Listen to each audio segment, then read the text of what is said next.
Good morning, students. Today we will start our chapter number 1 of class 11th. Okay, and the chapter number 1 is physical world. Okay, so in this chapter basically we will discuss about physics, that what is physics, why we use units and measurement in physics, what are the branches of physics, what is the scope of physics. So in this chapter we will have introductory just introductory knowledge about physical world, and we know the basic concepts of physics, and starting with science we will discuss it one by one. Okay, so we will start our lecture with the topic that what is science. So first of all heading डाल लीजिए अपनी copy के अंदर, तो डाल लीजिए date,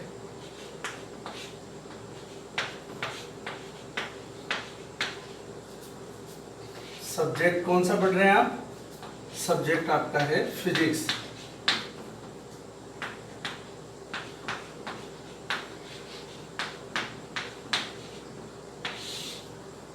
subject physics, और आज जो हम डिस्कस करने वाले हैं वो है हमारा चैप्टर नंबर 1 फिजिक्स के अंदर।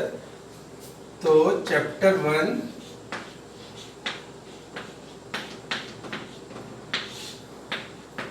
chapter 1 and the name of the chapter is physical world. Okay, so write down physical world.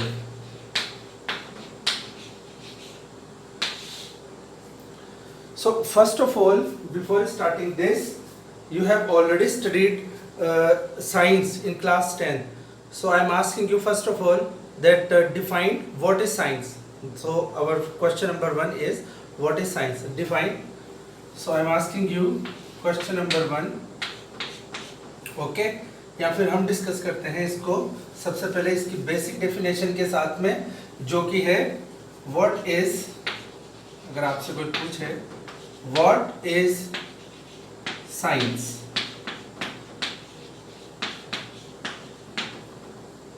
What is science, तो सबसे पहले आपको इसका आंसर देना है।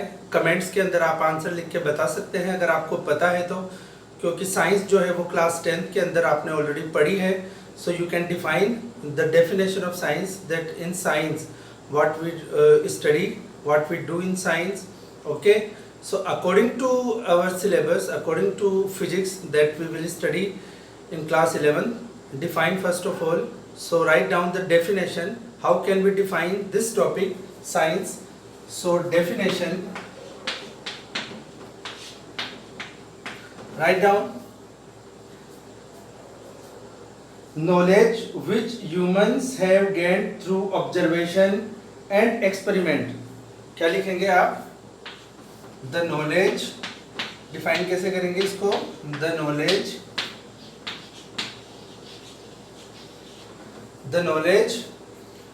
which humans have gained through, which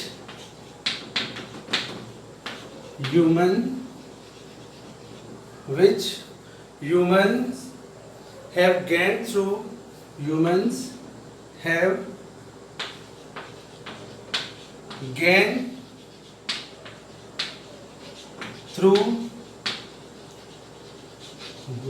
through observation and experiments, and through observations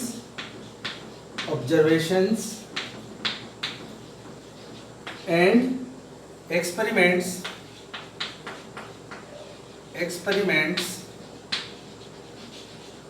observations and experiments when organized systematically is called science. When organized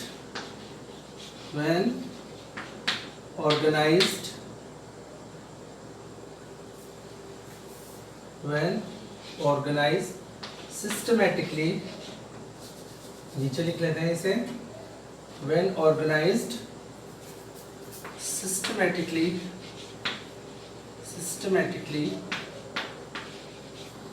when organized systematically is called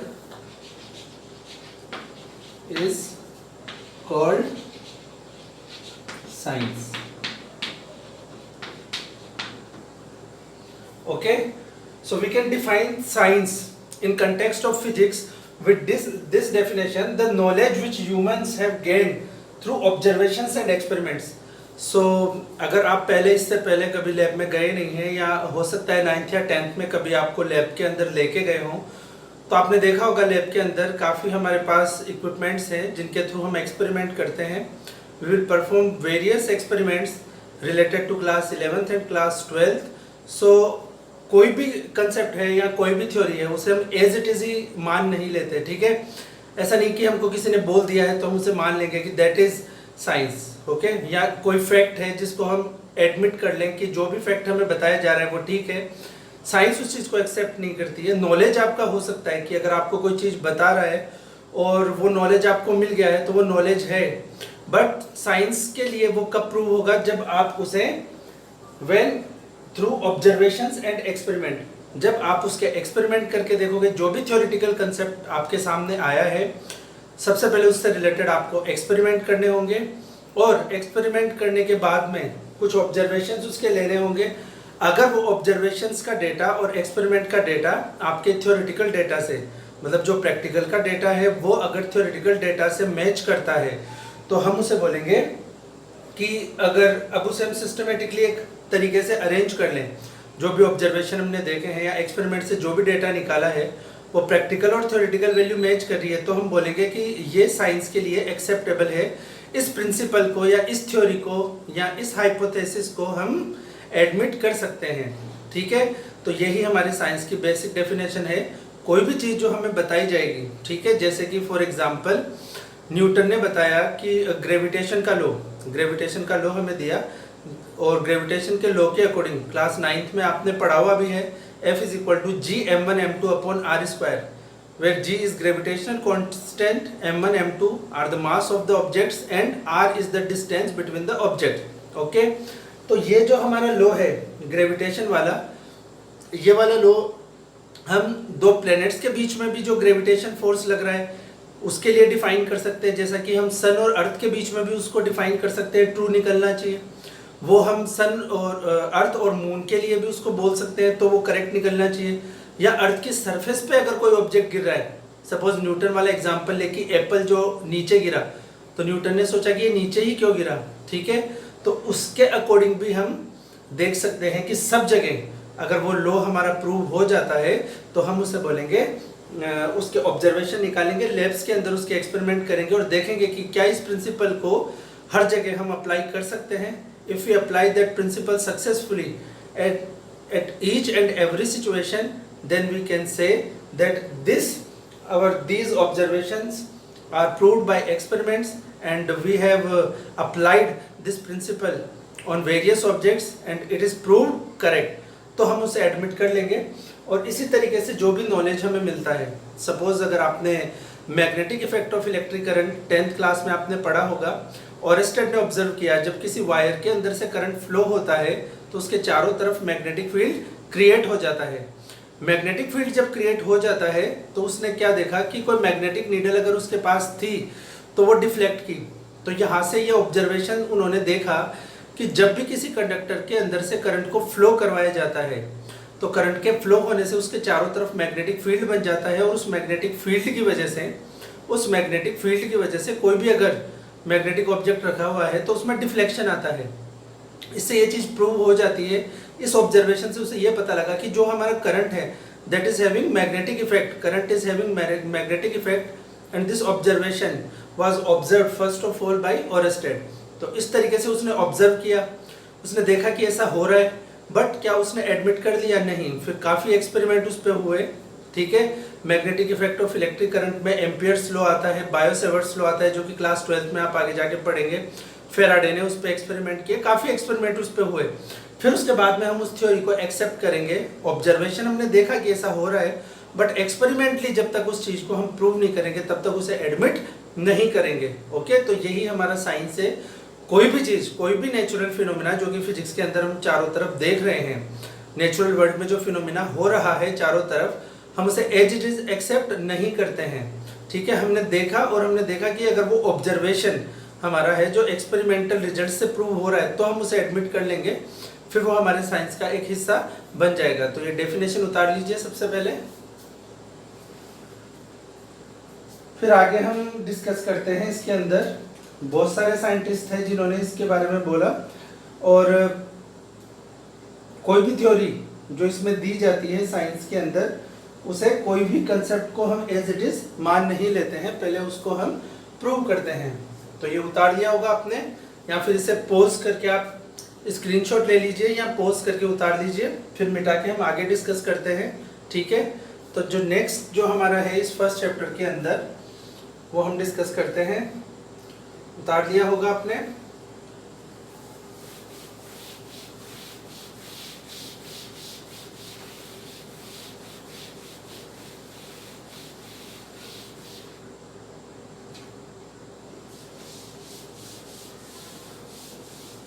देखिए, next हम discuss करते हैं इसके अंदर।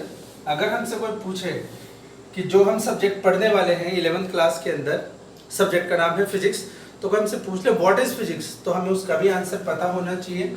इस first chapter में वही basics हम पता करेंगे। तो अगर ये क्वेश्चन मैं आपके सामने रख दूं, व्हाट इज फिजिक्स,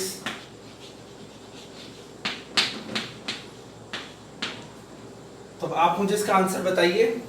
ठीक है, आप कमेंट्स में नीचे लिख के आंसर बता सकते हैं अगर आपको पता है तो, कि फिजिक्स की डेफिनेशन क्या होगी। तो देखो, हम इसको डिफाइन करते हैं कि फिजिक्स हम किसे बोलेंगे। So right down, physics is the branch of science which is devoted to the study of nature and natural phenomena. ठीक है, लिखिए, physics is the branch of the science, physics is the branch of science, physics is the branch of science which is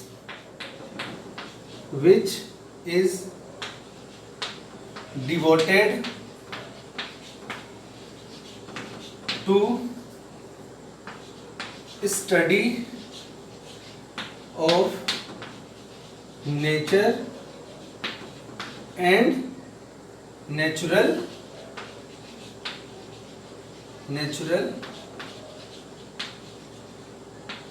phenomena,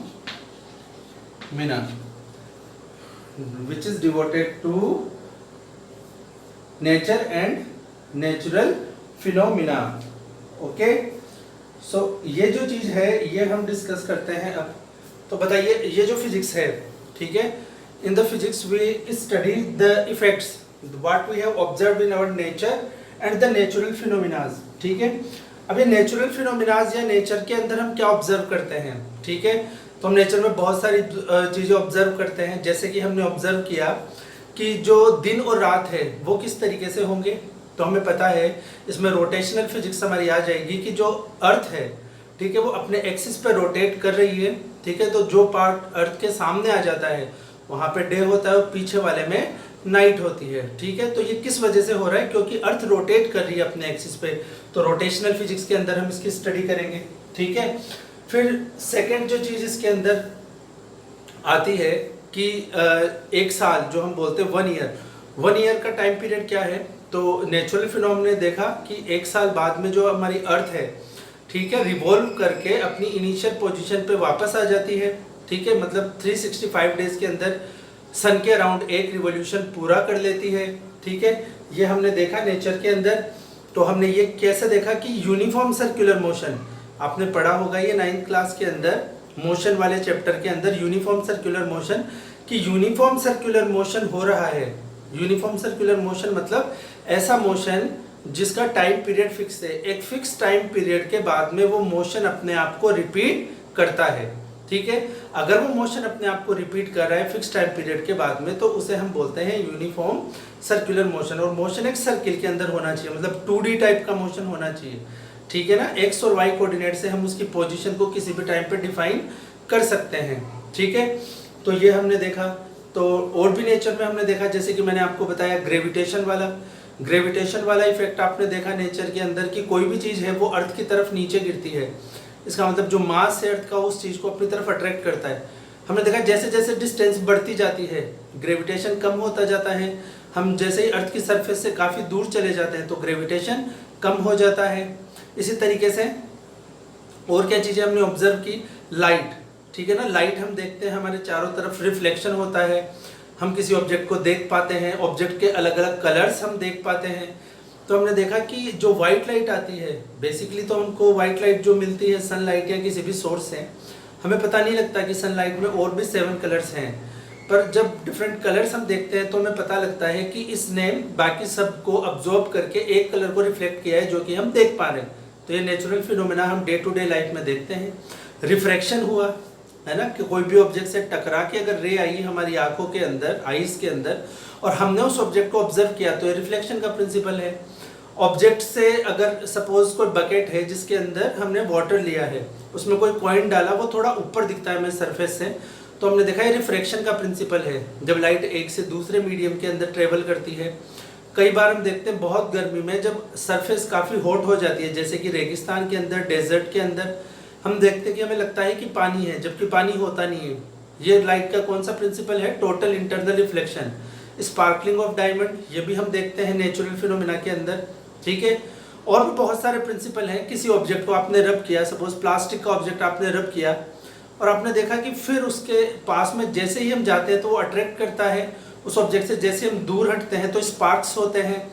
तो day to day life में बहुत सारे principles हैं। Suppose हमारा fan rotate कर रहा है, तो रोटेट क्यों कर रहा है? मोटर जो है उसके अंदर मैग्नेटिक फील्ड किस तरीके से काम कर रहा है, इलेक्ट्रिक फील्ड किस तरीके से काम कर रहा है, हर चीज़ जो कि हम ऑब्जर्व करते हैं नेचर के अंदर चारों तरफ जो हो रहा है, उसी की स्टडी को हम फिजिक्स के अंदर पढ़ते हैं और एक्सप्लेन करते हैं। तो जो भी नेचर में हम हमारे चारों तरफ देख रहे हैं, जो भी चेंजेस हो रहे हैं, उन चेंजेस को हम ऑब्जर्व करते हैं और उन नेचुरल फिनोमिनास की फिजिक्स के अंदर स्टडी करते हैं कि ऐसा क्यों हो रहा है, इसके पीछे कारण क्या है, और फिर जो भी थ्योरी हमारी गिवन है उसको ऑब्जर्वेशन और फैक्ट्स पे रख के देखते हैं कि क्या वो प्रूव हो रही है, और अगर हो जाती है तो फिर वो हमारे एक फिजिक्स की ब्रांच बन जाती है जिसके अंदर हम स्टडी करते हैं। साइंस की एक ब्रांच बन जाती है, साइंस की उसी एक ब्रांच का नाम है फिजिक्स, जिसके अंदर नेचुरल फिनोमिनास को पढ़ा जाता है। ऐसे ही एक ब्रांच केमिस्ट्री होती है, इसके अंदर आप एटम्स और उनके जो भी हमारे मॉलिक्यूल्स हैं या कार्बनिक जो भी हमारे कार्बन के कंपाउंड्स हैं उनके रिएक्शंस आप देखते हैं, ठीक है। तो जब मॉलिक्यूलर या इंटरमॉलिक्यूलर स्ट्रक्चर या रिएक्शंस के बारे में आप पढ़ते हैं तो केमिस्ट्री, वो भी एक साइंस की ब्रांच है। बायोलॉजी, ठीक है, बायोलॉजी में हम क्या देखते हैं कि हमारे ह्यूमन बॉडी पार्ट्स है, इसके अंदर भी काफ़ी प्रोसेसेस चल रहे हैं, इनकी जब हम स्टडी करते हैं तो ये भी साइंस की एक ब्रांच है, इसको हम बोलते हैं बायोलॉजी, ठीक है। तो अभी हम इसके अंदर फिजिक्स के अंदर जो भी नेचुरल फिनोमिनास, जैसे कि आपके चैप्टर है मोशन है, फोर्स है, कि कोई भी ऑब्जेक्ट हम अर्थ को पीछे धकेलते हैं, अर्थ हमें आगे धकेलती है जिसकी वजह से हम चल पाते हैं, एक्शन का रिएक्शन, ठीक है। कोई भी ऑब्जेक्ट अपनी जगह से हिलना नहीं चाहता, उसको हम बोलते हैं इनर्शिया, ठीक है। ये भी आपने 9th क्लास में फोर्स के अंदर पढ़ा होगा। फोर्स डायरेक्शन चेंज कर सकता है। साउंड वेव के बारे में आपने पढ़ा होगा कि साउंड टकरा के हमें सुनाई देता है, इको होता है, ठीक है ना। कोई साउंड हमें बहुत तेज सुनाई देता है जिसकी पिच हाई है, या कोई साउंड बहुत लाउड सुनाई देता है, ठीक है। तो ये सब हमने पढ़े हैं। ग्रेविटेशन जैसे 9th क्लास में हमने पढ़ा है, इलेक्ट्रिसिटी, मैग्नेटिक इफेक्ट, बहुत सारे चैप्टर जो हमने 9th और 10th क्लास में अभी तक पढ़ लिए हैं, वो सभी नेचर के अंदर होने वाले फिनोमिना है जिसकी स्टडी हम फिजिक्स के अंदर 1 बाय 1 हमारे चैप्टर्स के फॉर्म में करेंगे। ये चैप्टर्स हमारे 11th क्लास के अंदर भी आएंगे और 12th क्लास के अंदर भी आएंगे। तो डिटेल में जितने भी कंसेप्ट जिनका ब्रीफ आप ऑलरेडी ले चुके हैं 9th और 10th क्लास में, डिटेल में हम स्टडी करेंगे उन नेचुरल फिनोमिनास की। तो वो साइंस की जिस ब्रांच के अंदर हम स्टडी करते हैं, that branch is called physics. Okay, तो उतार लीजिए डेफिनेशन। आई होप समझ गए होंगे आप, ठीक है।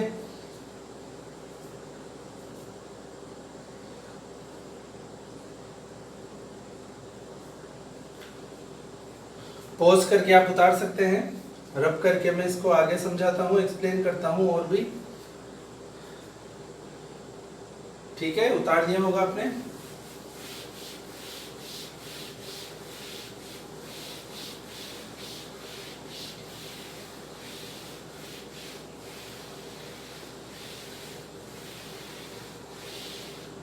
अब देखिए, जो ये सब्जेक्ट है हमारा फिजिक्स, इसको पढ़ने के लिए कोई ना कोई अप्रोच होगी हमारे पास, जिस अप्रोच के थ्रू हम इसको स्टडी करेंगे, या जो लॉज है उनको हम डिफाइन करेंगे, ठीक है। तो हम इसको स्टडी करते हैं कि कैसी हमारी अप्रोच होगी इसको पढ़ने के लिए। तो आप लिख लीजिए, नेक्स्ट जो हमारा टॉपिक है वो डाल लीजिए, that physics there are two principle thrust in physics. Next point, in physics there are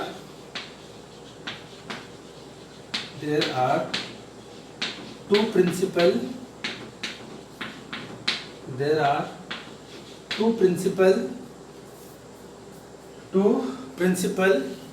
thrust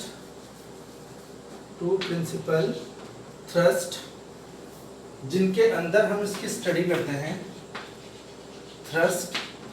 ठीक है, तो जो फर्स्ट हमारा होता है वो होता है यूनिफिकेशन,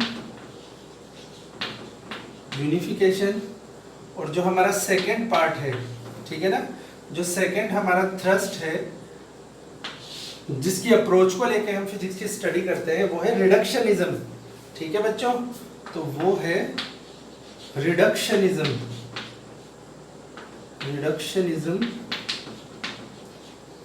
ठीक है, तो इन टर्म्स का मतलब क्या है रिडक्शनिज्म का और यूनिफिकेशन का।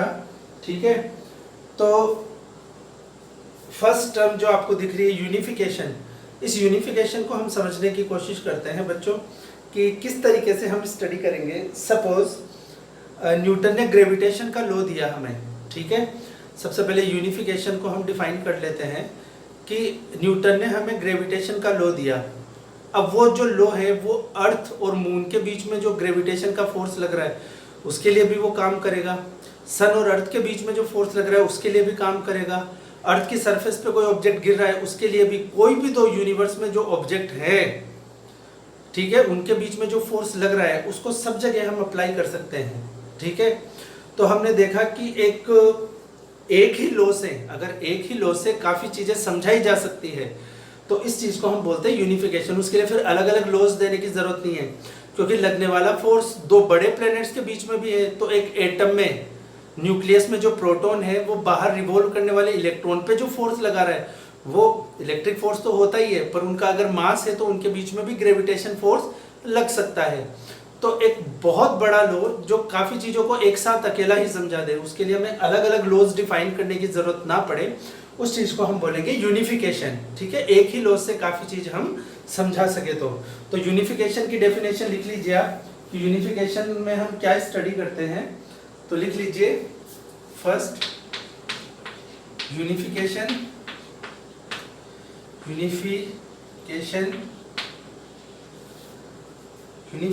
मीन्स, राइट डाउन, मेरे साथ साथ ही लिख लीजिए, unification means attempting to explain diverse physical phenomena, attempting to explain diverse physical phenomena, attempting to explain diverse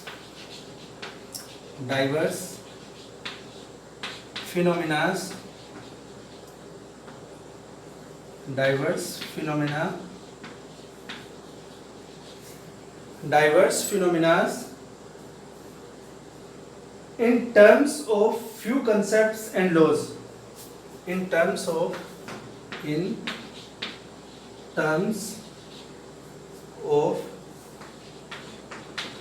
few concepts and laws. Few concepts and laws. तो ये मैंने आपको बताया था इसके अंदर कि यूनिफिकेशन के अंदर हम बहुत सारी जो चीज़ें हैं उनके लिए अलग अलग लॉज डिफाइन नहीं करना चाहते। अगर एक ही लॉ से बहुत सारी चीज़ों को समझाया जा सके तो हम बोलेंगे कि वो लॉ काफ़ी अच्छा है, एप्लीकेबल है और उसी लॉ से हम समझा सकते हैं, अलग अलग हमें समझाने की रिक्वायरमेंट नहीं है। तो ये उतार लीजिए यूनिफिकेशन की डेफिनेशन। ठीक है, एग्जाम्पल भी इसका लिख लीजिए। ठीक है, तो मैं मिटा देता हूँ और फिर अपन इसको वन बाय वन समझ लेते हैं। ठीक है, देखो मिटा देता हूँ।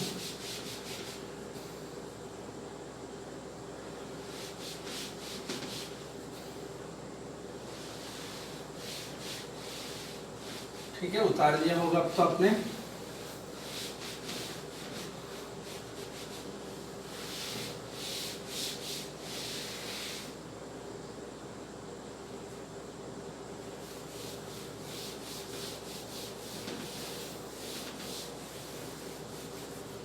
ठीक है, अब देखो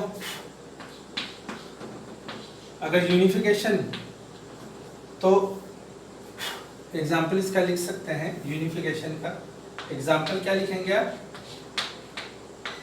Newton's law of gravitation. Newton's law of gravitation, बोलो एग्जाम्पल है इसका। क्योंकि न्यूटन्स लॉ ऑफ ग्रेविटेशन, दो प्लैनेट्स, कोई भी दो प्लैनेट्स, कोई भी दो ऑब्जेक्ट्स, कोई भी यूनिवर्स में दो ऑब्जेक्ट है, उनके ऊपर उनके आपस में जो फोर्स लग रहा है वहां पे इस लॉ को हम अप्लाई कर सकते हैं। ठीक है, और ये लॉ तो आपको याद ही होगा, 9th क्लास में आपने फॉर्मूला पढ़ा था, force is equal to Gm1m2 upon r²। ठीक है, जी ग्रेविटेशनल कांस्टेंट है जिसकी वैल्यू क्या है 6.67 इंटू 10⁻11। ये फर्स्ट ऑब्जेक्ट का मास, ये सेकंड ऑब्जेक्ट का मास, और ये उनके बीच के डिस्टेंस। तो इस यूनिवर्स में कोई भी दो ऑब्जेक्ट हो, चाहे सिंपल बहुत बड़े प्लेनेट हो, कोई दो छोटे से एटम हो, पार्टिकल हो, उनके बीच में जो भी लगने वाला फोर्स है, ये अकेला लो उन सबको डिफाइन कर सकता है। ठीक है, इसी चीज को हम बोलते हैं यूनिफिकेशन। उनके लिए हमने फोर्स के अलग अलग फॉर्मूला नहीं बनाए, ये अकेला ही उन सबको एक्सप्लेन कर सकता है। ठीक है, तो ये उतार लीजिए आप। फिर हम सेकेंड वाला पार्ट देखते हैं कि रिडक्शनिज्म में हम क्या करते हैं। ठीक है, तो ये फर्स्ट वाला पार्ट तो हमने स्टडी कर लिया है। ठीक है, अब सेकेंड वाला हम स्टडी करते हैं, रिडक्शनिज्म। ठीक है, अब ये वाला हम समझते हैं रिडक्शनिज्म। तो बच्चों रिडक्शनिज्म क्या है? रिडक्शनिज्म, ठीक है, तो इसमें आप सबसे पहले उतार लीजिए, reductionism means attempting to derive the properties. Reductionism means attempting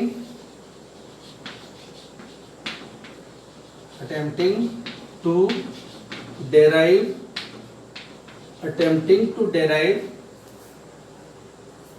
the properties of bigger, more complex system। attempting to, उतार दिया होगा आपने, फिर तो पॉज करके उतार लीजिएगा। attempting to derive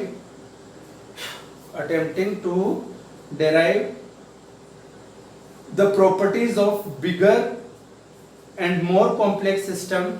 derive properties of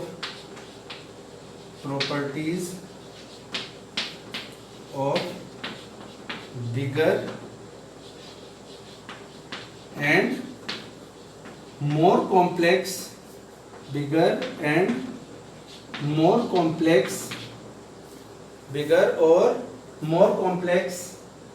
system from the properties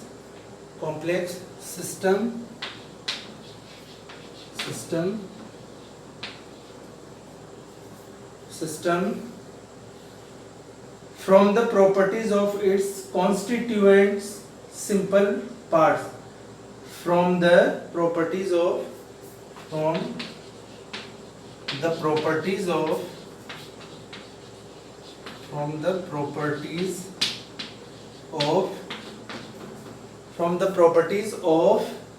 its constituents simpler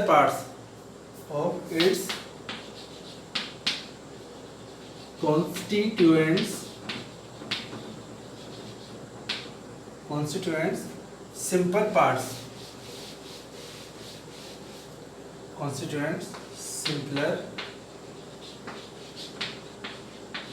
simple parts ठीक है, उतार लीजिए। फिर इसका भी एग्जांपल देके आपको एक्सप्लेन करता हूं।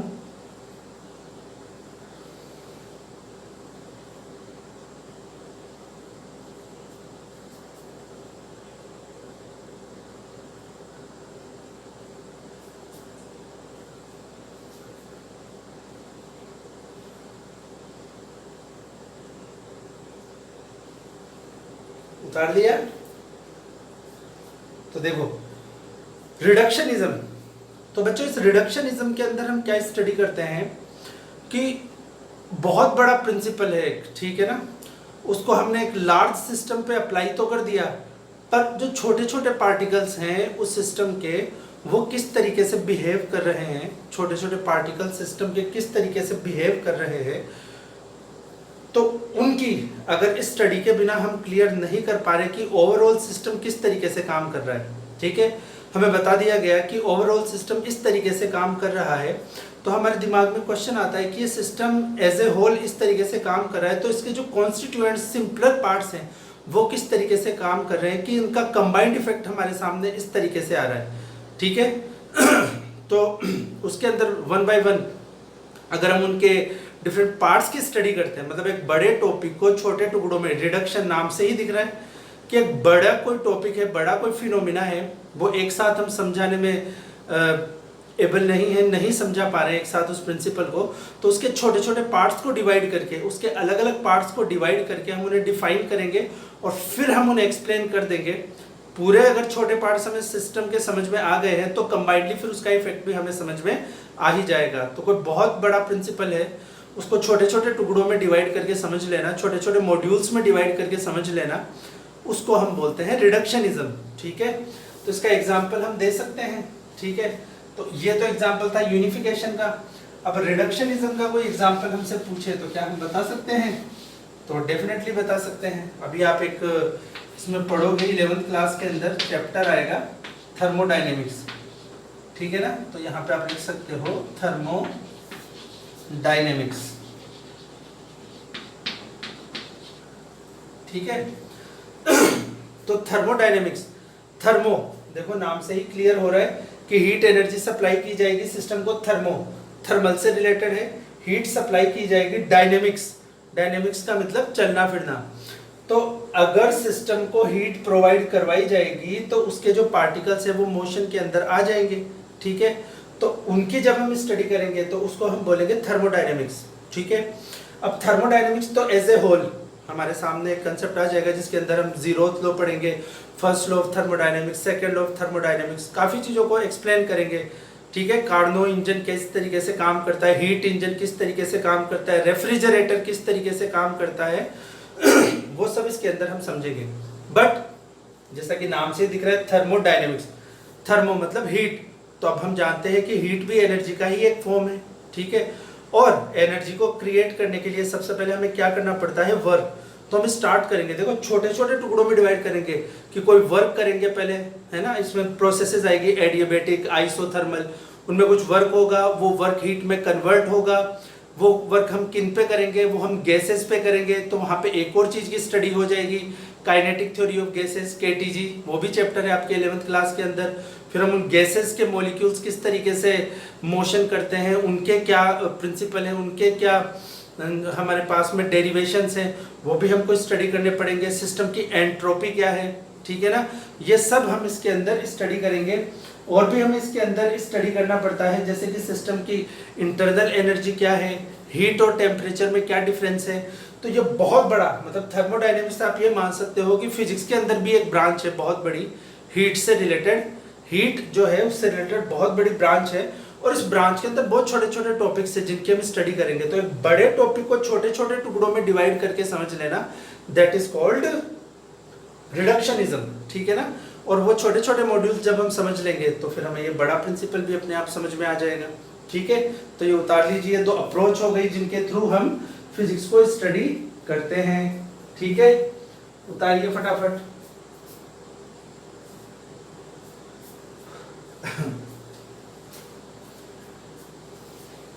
ठीक है, पॉज करके आप उतार लीजिएगा।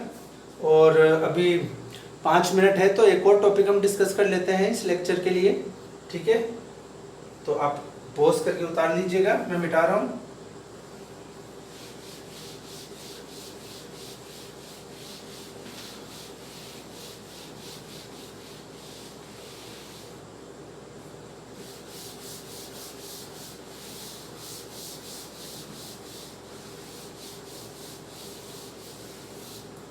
ठीक है, तो देखो बच्चों, अब एक और चीज़ हम स्टडी कर लेते हैं और फिर उसके बाद में हम बाकी जो है वो नेक्स्ट लेक्चर में डिस्कस करेंगे, ठीक है। तो आ जाते हैं हम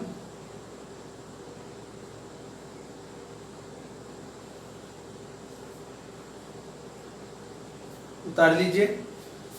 तो हम अब डिस्कस करते हैं next scope of physics. Scope का मतलब जानते हैं आप लोग? It means where the physics can applied, what are the places where we can apply the physics. हमारे फिजिक्स के कंसेप्ट हम किस किस जगह अप्लाई कर सकते हैं, उसको हम बोलते हैं स्कोप ऑफ फिजिक्स। तो देखो फिजिक्स बहुत छोटे, मैंने आपको बताया पार्टिकल की एक, हम न्यूक्लियर फिजिक्स पढ़ेंगे, एटॉमिक फिजिक्स पढ़ेंगे, क्वांटम फिजिक्स पढ़ेंगे। तो उसके अंदर ये भी देखेंगे कि एक एटम के अंदर भी जो सब एटॉमिक पार्टिकल्स हैं, है ना, वो किस तरीके से अट्रैक्शन फोर्स लगा रहे हैं, रिपल्शन फोर्स लगा रहे हैं, एक दूसरे के ऊपर किस तरीके से रिवॉल्व कर रहे हैं, ठीक है। ये सब तो इनकी तो हम स्टडी करेंगे और बड़े से बड़े प्लैनेट्स की भी स्टडी हम करेंगे कि उनका मोशन किस तरीके से हो रहा है। तो फिजिक्स का स्कोप काफ़ी बड़ा है बच्चों। तो हम इसका माइक्रोस्कोपिक लेवल पे भी स्टडी कर सकते हैं और मैक्रोस्कोपिक लेवल पे भी। तो दो लेवल पे हम इसकी स्टडी कर सकते हैं, माइक्रोस्कोपिक लेवल और दूसरा मैक्रोस्कोपिक। मैक्रो मतलब एक बड़े लेवल पे, मैक्रोस्कोपिक, ठीक है। तो दोनों लेवल पे स्टडी की जा सकती है, मैक्रोस्कोपिक लेवल और माइक्रोस्कोपिक लेवल, ठीक है। तो ये हमारे जो दो डोमेन है जिसके अंदर हम स्टडी कर लेते हैं। मैक्रोस्कोपिक लेवल पे जो हम स्टडी करते हैं बच्चों, उसे तो हम क्लासिकल फिजिक्स बोलते हैं, और जो माइक्रोस्कोपिक लेवल पे करते हैं उसे हम मॉडर्न फिजिक्स बोलते हैं। देखो मॉडर्न फिजिक्स टुकड़ों में तोड़ तोड़ के और भी ज़्यादा उस चीज़ को एक्सप्लेन कर देना, उसको पार्ट्स में डिवाइड करके, तो क्वांटम फिजिक्स तक, नैनो टेक्नोलॉजी तक हम पहुँच गए हैं। तो ये जो है हमारा फर्स्ट वाला माइक्रोस्कोपिक लेवल, इस पे तो जो आजकल हम स्टडी कर रहे हैं वो मॉडर्न फिजिक्स के अंदर है, ठीक है ना। ये सब मॉडर्न फिजिक्स के अंदर हम स्टडी करते हैं। क्वांटम फिजिक्स हो गई, नैनो टेक्नोलॉजी हो गई, ठीक है, जिसके अंदर हम छोटी छोटी चिप्स बनाते हैं, integrated chips, semiconductors, transistors, diodes, ये जो भी जितनी भी चीज़ें हम बहुत छोटे से छोटा सर्किट करते जा रहे हैं, एक चिप के ऊपर पूरा सर्किट बना लेते हैं। तो माइक्रोस्कोपिक लेवल पे, क्वांटम लेवल पे जो हम चीज़ डिस्कस करें वो मॉडर्न फिजिक्स के अंदर आती है। और बड़े जैसे कि प्लैनेट्स की स्टडी कर रहे हैं, बड़ी बड़ी चीज़ों के मोशन को हम स्टडी कर रहे हैं, तो आता है मैक्रोस्कोपिक लेवल के अंदर। ये हमारी क्लासिकल फिजिक्स है बच्चों, पुरानी फिजिक्स, क्लासिकल फिजिक्स, उसकी हम स्टडी करते हैं इसके अंदर, क्लासिकल फिजिक्स। और ये तो भी जो लेटेस्ट हम छोटे से छोटा डिवाइड करके उसकी भी स्टडी कर रहे हैं। क्लासिकल फिजिक्स की बड़े बड़े प्लैनेट्स हैं, उनका मोशन किस तरीके से है, वो किस तरीके से काम कर रहे हैं, वो हम इसके अंदर स्टडी करते हैं, ठीक है। तो बहुत सारी चीज़ें इसके अंदर हम वन बाय वन स्टडी करेंगे। तो जो हमारी मेन चीज़ है बच्चों इसके अंदर, है ना, तो वो हमारी क्या है, क्लासिकल फिजिक्स के अंदर जो चीज़ें हम पढ़ेंगे, मैकेनिक्स, थर्मोडायनेमिक्स, इलेक्ट्रोडायनेमिक्स, ठीक है, क्लासिकल फिजिक्स है। इस क्लासिकल फिजिक्स के अंदर हम क्या पढ़ते हैं बच्चों, ये जो भी अपन पढ़ने वाले हैं ना, अभी जो 11th क्लास में पढ़ने वाले हैं, जिसको हम जैसे बोलते हैं मोशन वाले चैप्टर, मैकेनिक्स, ठीक है। फिर उसके बाद में मैकेनिक्स के बाद में हम और इसके अंदर क्या पढ़ते हैं, थर्मोडायनेमिक्स, हीट से रिलेटेड थर्मोडायनेमिक्स,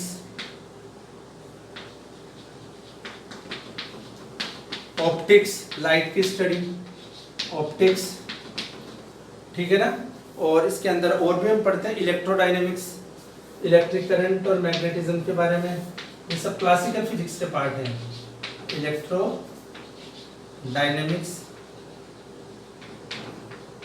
ये सब हमारे क्लासिकल फिजिक्स के पार्ट हैं। तो ये तो हमारी मेजर चैप्टर ही है, मैकेनिक्स हो गया, थर्मोडायनेमिक्स हो गया, ऑप्टिक्स हो गया, इलेक्ट्रोडायनेमिक्स, ये हम 12th क्लास में पढ़ते हैं, ये हम 11th क्लास के अंदर पढ़ लेते हैं। तो जो हमारी पुरानी फिजिक्स है, जो बल्क ऑब्जेक्ट्स पे हम पढ़ते थे, बड़े बड़े ऑब्जेक्ट्स पे मैक्रोस्कोपिक लेवल पे, वो क्लासिकल फिजिक्स के पार्ट्स थे जो कि हम वन बाय वन पढ़ेंगे। और माइक्रोस्कोपिक लेवल मॉडर्न फिजिक्स के अंदर हम क्या स्टडी कर रहे हैं बच्चों, इस मॉडर्न फिजिक्स के अंदर हम पढ़ रहे हैं आजकल क्वांटम फिजिक्स। छोटे से छोटे टुकड़े में तोड़ देना और फिर उसकी स्टडी करना। ठीक है, ये हम क्वांटम फिजिक्स के अंदर पढ़ रहे हैं, तो ये मॉडर्न फिजिक्स का पार्ट हो गया। ठीक है बच्चों, तो ये आज हमने पढ़ा इस फिजिक्स के स्कोप हमने देखे, साइंस की डेफिनेशन देखी, फिजिक्स की डेफिनेशन देखी। ठीक है ना, और भी इसके अंदर काफ़ी चीज़ें हैं कि फिजिक्स का केमिस्ट्री के साथ क्या रिलेशन है, मैथमेटिक्स के साथ क्या रिलेशन है, बायोलॉजी के साथ में क्या रिलेशन है। ठीक है, सोसाइटी के लिए किस तरीके से ये फिजिक्स काम में आती है, साइंस की जो अलग अलग ब्रांचेस हैं, केमिस्ट्री हुई, बायो हुई, मैथ्स हुई, उनमें फिजिक्स कहाँ पे लगती है। ठीक है, वो भी हम स्टडी करते हैं इसके अंदर। और इसके अलावा जो टेक्नोलॉजी है, जो भी टेक्नोलॉजी नया से नया डेवलपमेंट है, उसमें हमारी फिजिक्स का क्या रोल है। ठीक है, ये सब भी हम इस चैप्टर के अंदर पढ़ेंगे।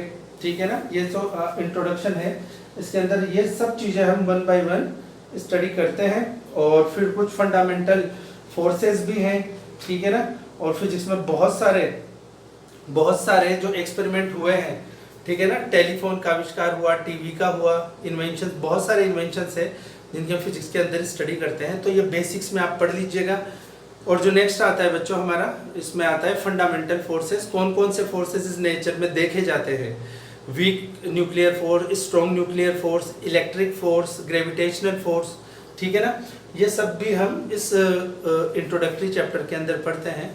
तो आज बेसिकली हमने क्या पढ़ा है, जो फिजिक्स है इसका बेसिक इंट्रोडक्शन में लिया है कि क्या हम इस फिजिक्स में पढ़ने वाले हैं। और एक लेक्चर में इस पर बना दूंगा ताकि आपको थोड़ा इंटरेस्ट इस सब्जेक्ट के लिए डेवलप हो कि फिजिक्स में हम क्या क्या पढ़ने वाले हैं, उनका हमारे साथ क्या रिलेशन है, अदर ब्रांचेस के साथ क्या रिलेशन है, सोसाइटी या टेक्नोलॉजी के साथ में क्या रिलेशन है। ठीक है, तो एक और लेक्चर जिसमें इन्वेंशंस की भी हम बात कर लेंगे, इस नेचर में कौन कौन से फंडामेंटल फोर्सेस हैं वो भी बात कर लेंगे। तो ये लगभग 1 या 2 लेक्चर का हमारा होता है फर्स्ट चैप्टर, जिसके अंदर हम फिजिक्स का इंट्रोडक्शन ही करते हैं। बेसिक जो हमारा चैप्टर है वो 2 से स्टार्ट होता है, यूनिट एंड मेजरमेंट, जहाँ से एक्चुअल हम स्टडी स्टार्ट करते हैं। ठीक है, तो आज के लिए लेक्चर के लिए इतना ही। Thank you very much.